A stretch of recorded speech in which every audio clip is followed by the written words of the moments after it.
कौन सा विषय पढ़ रहे हैं? फिजिक्स को हिंदी में क्या कहते हैं? पाठ कौन सा पढ़ रहे हैं? क्या नाम है पाठ का?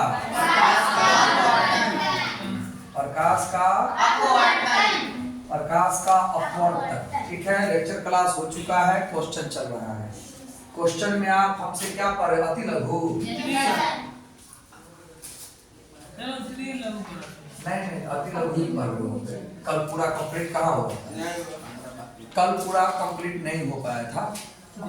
39 क्वेश्चन था शायद। 29 है कि 39 है? चलिए, कहाँ तक पढ़ा चुके थे? 24 तक पढ़ा चुके थे। चलिए, 25वां क्वेश्चन है, सिनेमा हॉल के पर्दे पर दिखने वाला चित्र वास्तविक है या आभासी? तो क्या लिखा हुआ है? आंसर तो उसी में दिया है, वास्तविक है।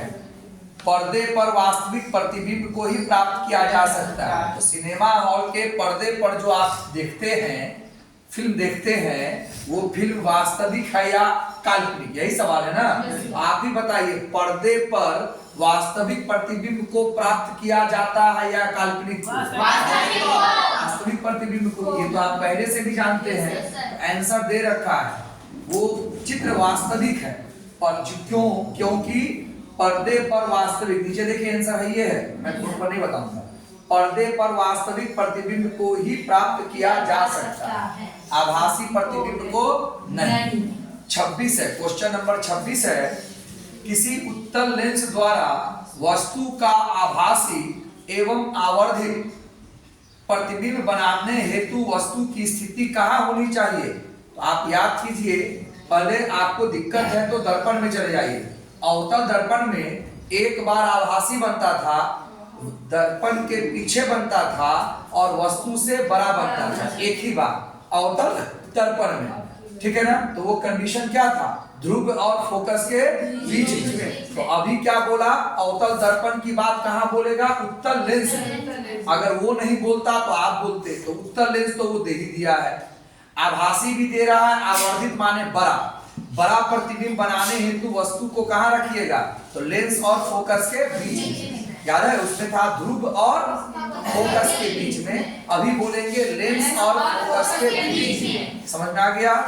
चलिए देख लीजिए आप, यही आपका लेंस है, ये आपका O है, ये आपका C1 और F1 है, ये आपका C2 और F2 है। क्यों इधर F2 है आपको पता होगा। चलिए, आपको क्यों इधर F2 होगा आपको बताया था। जब समांतर आएगा तो कहां से गुजरेगा? फोकस से गुजरेगा। जहां से गुजरेगा वही मुख्य मान लिया जाता है। दूसरा आपने क्या कहा था? सॉरी, वस्तु को तो पहले रखिए, कहां रखेंगे? तो F और O के बीच में। याद आ गया आपको? ये AB आ गया याद। चलिए, ऐसा ही था ना? ऐसा ही था। इनकी आंखों में गया, इन्होंने देखा कि क्या है, कहीं पर जा करके लगता है कट जाएगा। याद आ गया आपको? ये कंडीशन है आपका। चलो, 26 हो गया।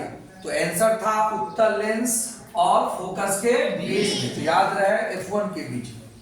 26 के बाद 27, यदि कोई वस्तु किसी उत्तल लेंस के बाईं ओर, यदि कोई वस्तु उत्तल लेंस, तो उत्तल लेंस लेकर आइए।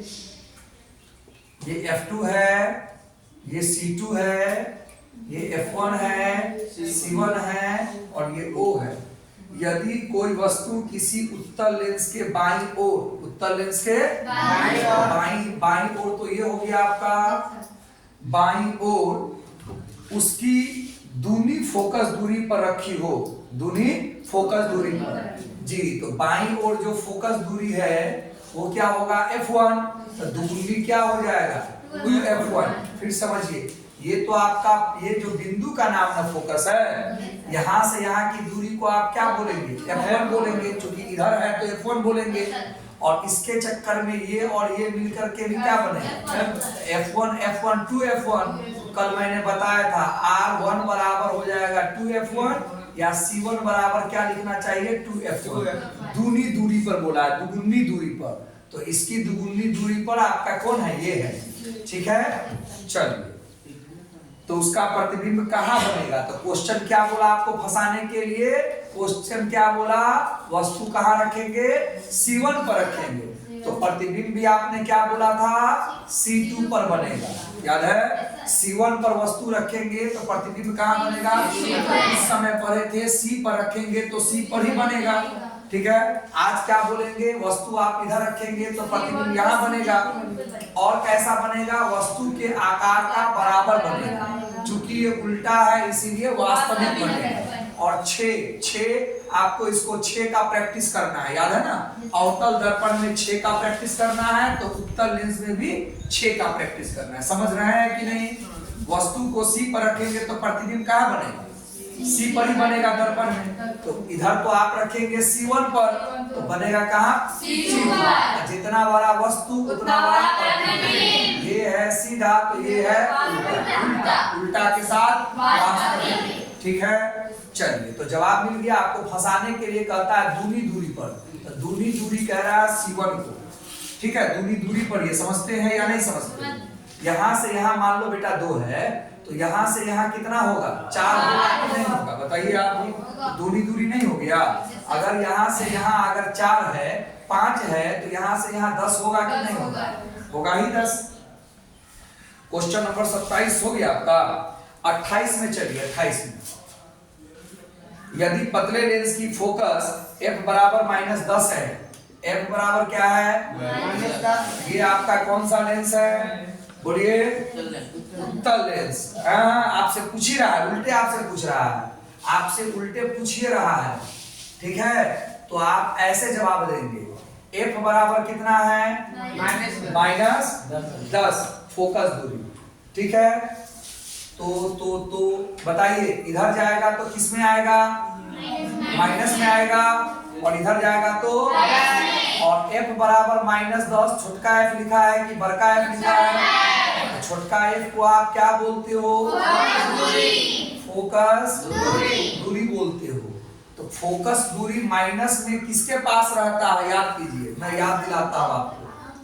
अच्छा, f जो दिया है -10, तो आपके मने क्या दिया है? f2 बराबर -10, f1 बराबर -10 की f2 बराबर -10? f2 बराबर मुख्य किसको माना जाता है? f2 को, है ना? बड़ा f2 को माना जाता है मुख्य। तो जिधर बड़ा f2 उधर छोटा f2, ठीक है। चलिए तो आपने इसमें क्या था? C1 इधर था और F1 इधर था, और C2 इधर था और F2 इधर था। ये C2 बनेगा और ये क्या बनेगा? तो बात इसकी बोल रही है, इसका F2 यहाँ रहेगा। तो माइनस में है तो माइनस में कौन जाएगा? अवतल जाएगा, जाएगा अवतल। समझे कि नहीं समझे? समझा देता हूँ। इसका C2 इधर रहेगा बाबू, इसका ना F2 इधर रहेगा, और इसका F1 इधर रहेगा और C1 इधर रहेगा। याद है? याद है। तो आप इधर जाते हैं तो क्या लेते हैं? और इधर जाते हैं तो f बराबर -10 लिखने का मतलब f1 बराबर -10 है कि f2 बराबर -10 है? ठीक है ना? दर्पण में तो एक के दो f होता था तो मतलब कंफ्यूजन नहीं होती थी। इसमें तो दो f है ना? बड़का में जाइएगा तो बड़का f1 है और बड़का f2 है, तो मेन वैल्यू किसका होगा? बड़का f2 का। जब बड़का f2 का मेन वैल्यू होगा तो छोटका f2 का मेन वैल्यू होगा। छोटका f का मतलब ये हुआ कि आप या तो इसमें जाओ या इसमें जाओ, तो आप किसमें जाना पसंद करोगे? F2 में जाना। मुख्य किसको कहते हैं?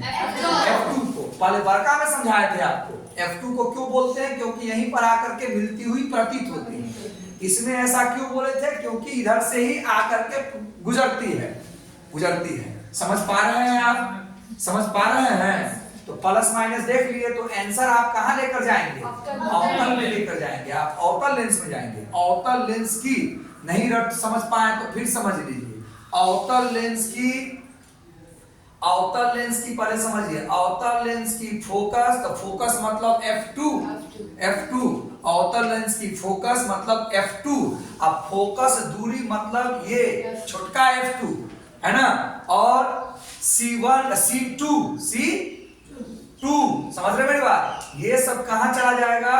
माइनस में चला जाएगा। ये सब कहां चला जाएगा? माइनस में चला जाएगा, समझ रहे हैं? और उत्तल का कहां चला जाएगा? उत्तल का कहां चला जाएगा? प्लस में। देखिए ना, यहाँ उत्तल पूरा बना हुआ ना सही ढंग से, तो मेन वैल्यू तो F2 का होगा, C2 का होगा, C2 को ही आप क्या बोलेंगे? 2F2। अच्छा, छोटका F2 लगाएंगे कि बड़का F2 लगाएंगे? छोटका लगाएंगे बेटा, दोनों के बीच की दूरी को छोटका से न कहते बाबू। तो F2 आ रहा है, तो यहाँ भी आप क्या लोगे? अब उधर जाओगे तो छोटका लोगे, लेकिन क्या लोगे? 1 लोगे। तो 1 को 1 के साथ जाना चाहेंगे कि 2 के साथ? 2 के साथ जाना चाहेंगे। मन लगाइए, मन लगाइए, चप्पल दोस्त का मन लगाइए, मन। सवाल छूटने नहीं चाहिए, ठीक है? नहीं समझ में आता है, अभी बहुत मौका है पूछने का, बहुत मौका है रिवीजन करने का। चलिए, कहां तक पहुंचा दिया आपको? 28 तक। अब 29 में चलिए। लेंस से किसी वस्तु की दूरी, है ना? लेंस से किसी वस्तु की दूरी को आप किससे सूचित करते हैं? प्रतिबिंब की दूरी को V से, और लेंस की फोकस दूरी को F से। अब उसमें मेन मानना होगा तो F2 को मानेंगे। तो कहता है कि इसमें क्या संबंध है, तीनों में क्या संबंध है? तो एक फॉर्मूला है इसके पास, 1/F बराबर 1/U माइनस 1/V। छूट गया था आपका जी, ये लेंस का सूत्र है। आइए पीछे देख लीजिए, ये छूट गया था। 1/F बराबर 1/V माइनस 1/U। आइए देखिए, पेज नंबर 36 में चलिए।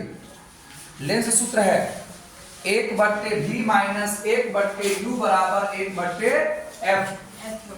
1/V माइनस 1/U बराबर 1/F। यही इसका संबंध है, ये लेंस सूत्र है।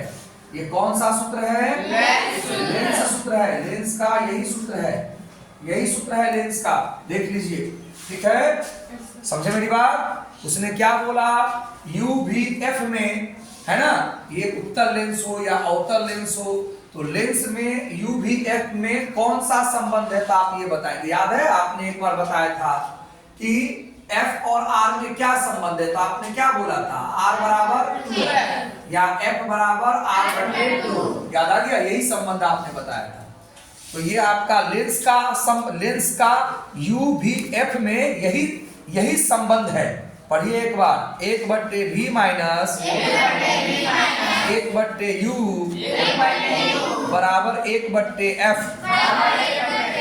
सीधा करके पढ़िए, सीधा करके पढ़िए। 1/F बराबर 1/V माइनस 1/U। ये लेंस सूत्र है, देख लिया आप? इसी प्रकार देख लीजिए, 1/V प्लस 1/U बराबर 1/F। ये दर्पण का सूत्र है। किसका सूत्र है? दर्पण का सूत्र है। मैथ नहीं बनाए होंगे, इसलिए अभी तक आपके दिमाग में नहीं आया होगा। न्यूमेरिकल्स बनाइए, छोटा छाटा पकड़ा जाएगा आपका, ठीक है? ये आपका दर्पण का सूत्र है। पढ़िए, 1/V प्लस 1/U बराबर 1/F। प्लस में जो देख रहे हैं वो दर्पण का सूत्र है, माइनस में जो देख रहे हैं वो लेंस का सूत्र है, ठीक है? आप इसका मतलब है न्यूमेरिकल्स नहीं बना रहे हैं, आप समय को काट रहे हैं। अगर बनाते तो जरूर आपको इन सब चीजों की जरूरत पड़ गई होती। तो आप समझिएगा, नहीं बनाते हैं तो। एक एक सवाल पर चर्चा चल रहा है। चलिए, हो गया? तो संबंध आपको बता दिया मैंने। क्वेश्चन नंबर 30 में चलिए। क्वेश्चन नंबर 30 में चलिए।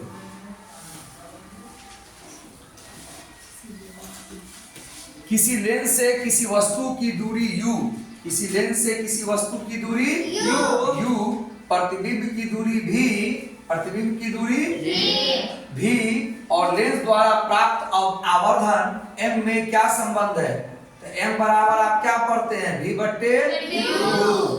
और जब दर्पण पढ़ रहे थे उस समय पढ़े थे M बराबर -V/U, ठीक है? यहाँ आपने बताया था कि आवर्धन जो होता है वस्तु की दूरी के सापेक्ष प्रतिबिंब की जो दूरी होती है वो उल्टा बन रहा है, इसीलिए माइनस होता है। और यहां आप पढ़ेंगे वस्तु की दूरी, वस्तु की नहीं दूरी तो वो है, आपने यहाँ ये पढ़ा था कि वस्तु की ऊंचाई के सापेक्ष प्रतिबिंब की ऊंचाई जो है वो उल्टा है, उल्टा के लिए माइनस लगता है, ठीक है। और प्लस जो लगता है वस्तु की ऊंचाई के सापेक्ष प्रतिबिंब की ऊंचाई कैसा बन रहा है, सीधा। प्लस में क्या बनेगा, सीधा, और माइनस में क्या बनेगा, उल्टा। तो यही आपका फॉर्मूला है। यू भी एम में यही संबंध है, यू भी एफ में यही संबंध है, और ये फॉर्मूला लेंस का सूत्र भी है। हो गया 30 के बाद क्या पढ़ेंगे आप, 31। किसी लेंस की फोकस दूरी और उसकी क्षमता में क्या संबंध है। लेंस की फोकस दूरी को किससे सूचित करेंगे, और उसकी क्षमता, तो लेंस की क्षमता को किससे सूचित करेंगे, P से। किससे सूचित करेंगे, और लेंस की क्षमता का SI मात्रक डायोप्टर होता है। याद कीजिए, नहीं पढ़ रहे थे लास्ट टाइम में आप लोग, है ना, मन नहीं लगा रहे थे, बोला था मैं कि थोड़ा और मेहनत कर लो। तो लेंस की क्षमता को किससे सूचित करते हैं, और फोकस दूरी को किससे सूचित करते हैं। तो क्या संबंध है, तो फॉर्मूला दिया था मैंने, P बराबर 1/f मीटर और P बराबर 100/f सेंटीमीटर। याद है, आप नहीं पढ़ना चाह रहे थे। तो ये कैसे ठीक हो जाएगा, न्यूमेरिकल्स बनाने के बाद ठीक हो जाएगा, ठीक है। इंजीनियरिंग मेडिकल में आपको न्यूमेरिकल्स पढ़ना ही पड़ेगा। यही कारण है कि बच्चे इन सब चीजों से भागते हैं और बाद में परेशान होते हैं। आपसे लेंस का सूत्र पूछेगा, आप दिमाग लगाइए, तो इंजीनियरिंग मेडिकल में आपको लेंस का सूत्र पूछेगा। 12 क्लास के बाद एंट्रेंस एग्जाम होगा इंडिया लेवल का, उसमें आप उम्मीद रखते हैं कि लेंस का सूत्र आपसे पूछने वाला है, बोलिए ना, लेंस की परिभाषा आपसे पूछने वाला है। ये सब तो बस 10वें तक की कहानी खत्म हो जाएगी, ठीक है। न्यूमेरिकल्स बनाने आ जाएगा तो क्वेश्चन सॉल्व करना सीख लीजिएगा, और बहुत सारा कॉन्सेप्ट मैथ बनाने से क्लियर होता है। ये याद रहे। आप इंजीनियर बन के रह गए हैं, जब मार्केट में आएंगे आप काम करेंगे तब ना आप फंसिएगा तो ठीक होइएगा। कोई मान लिया जाए टंकी का काम करता है, टंकी को क्या बोलते हैं, प्लम्बर का काम सीख तो लिया है ना, लेकिन जब वो मार्केट में आता है, पब्लिक का काम करता है, तब उसको समझ में आता है वो कितना सीख करके आया, क्योंकि उसको बताने वाला कोई नहीं है। जिसके यहाँ काम कर रहा है वो सामने बैठा हुआ है, और वो अच्छी तरह से देख रहा है कि मेरे सामान को वो बर्बाद कर रहा है या ठीक कर रहा है। बात समझ रहे हैं मेरा, समझ रहे हैं कि नहीं समझ रहे। अब मान लिया पाइप काटना है 2 सेंटीमीटर का, उसको दिमागे नहीं काम कर रहा है, 2 की जगह पर काट दिया, 3 लगाने गया तो 2 का डिमांड है, 2.25 का डिमांड है, फिर काट रहा है, तो आपका तो टाइम भी बर्बाद हो रहा है और सामान भी बर्बाद हो रहा है। तो इसी तरह से आप फॉर्मूला के बाद, लेक्चर के बाद, ठीक है, आप जब इसका मैथमेटिक्स बनाएंगे तो आपको जितनी बात पढ़ाया हूँ रिवीजन भी होगा, और जो कॉन्सेप्ट आपके दिमाग में गलती घुस गया है वो ठीक नहीं हो जाएगा। तो मेरा तो काम है समझाने का, आप समझिए। मैं अपने हिसाब से पूरा क्वेश्चन आपको करवा रहा हूँ। चलिए, उसके बाद है 32। लेंस की क्षमता का SI मात्रक क्या होता है। तो आपको मैंने क्या बोला था, लेंस की क्षमता का SI मात्रक डायोप्टर होता है।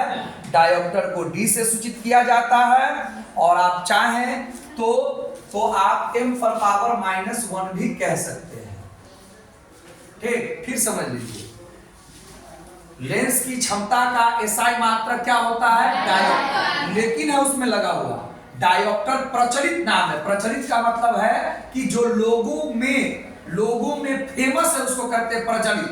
हकीकत में डायोप्टर का किसका, लेंस की क्षमता का SI मात्रक हकीकत में क्या है, m⁻⁻1, लेकिन ये प्रचलित नहीं है। प्रचलित समझते हैं ना, इसका इस्तेमाल ज्यादातर लोग नहीं करते हैं। ज्यादातर लोग किसका इस्तेमाल करते हैं, डायोप्टर। आप समझे, इसमें भी कंफ्यूजन है, ठीक। फिर समझ लीजिए, लाइए भाई कपड़ा लाइए, बोर्ड सफाई कीजिए, मैं दवा खा लेता हूँ, एक बच्चा धीरे से।